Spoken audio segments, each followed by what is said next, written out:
vis ta vie comme si demain était garanti. Comme si le souffle de vie que Dieu t'a donné t'appartenait. Tu fais des plans chaque jour d'un père, tu es tout le temps dans un père.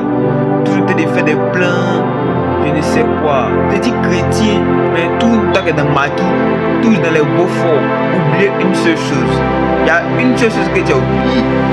La vie ne s'arrête pas à la mort. Vie sur terre, la vie que nous avons sur la terre, elle n'est pas du tout éternelle. Elle est juste éphémère. L'éternité c'est pour toujours. On prend la Bible dans le livre de Jean 14, verset 2 à 3. Jésus dit quoi? Jésus dit qu'il y a plusieurs demeures dans la maison de mon Père. Je vais vous préparer une place. Il dit que ça nous prépare une place dans le ciel. Il n'a pas dit qu'il va prendre une catégorie de personnes, il va laisser une catégorie de personnes. Il a dit vous, il parle de tout le monde entier. Il va réserver à chacun une place à côté de son Père. Qu'est-ce que nous savons? Soyons clairs, un vous et moi. Nous savons pertinemment que ce n'est pas tout le monde qui va au paradis. Nous le savons. Mais qu'est-ce qu'eux ils font puis ils vont au paradis? C'est parce qu'ils ne respectent pas, ils n'ont pas accepté Jésus comme Seigneur Sauveur. Il faut savoir que ce n'est pas par tes œuvres que tu vas aller au paradis. Mais c'est par ta relation sincère avec Dieu que tu vas au paradis. Là maintenant, c'est à toi de faire le choix. Tu as deux choix. Parce qu'il y a éternité. Éternité là, il y a enfer, il y a paradis. Ça dépend de toi. Si tu es parti en enfer pour l'éternité, là c'est ton choix personnel. Tu es parti au paradis, tu sais ce que tu as fait. Tu n'es pas un enfant. Voilà. Donc tu n'es pas obligé d'impressionner les gens pour aller au paradis. Tu n'es pas obligé de faire des œuvres.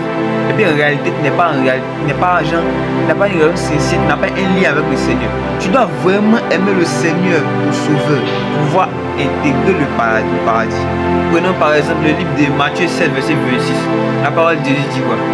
À quoi servira-t-il à un homme de gagner le monde s'il perd son âme? Tu as gagné le monde. Tu as cherché des followers, impressionner les gens parce que tu as l'argent, tu fais payer à chaque jour. Mais ton âme est perdue. Si ton âme est perdue, l'éternité où tu vas partir, c'est dans l'enfer. Tu vas partir au paradis. Tu vois?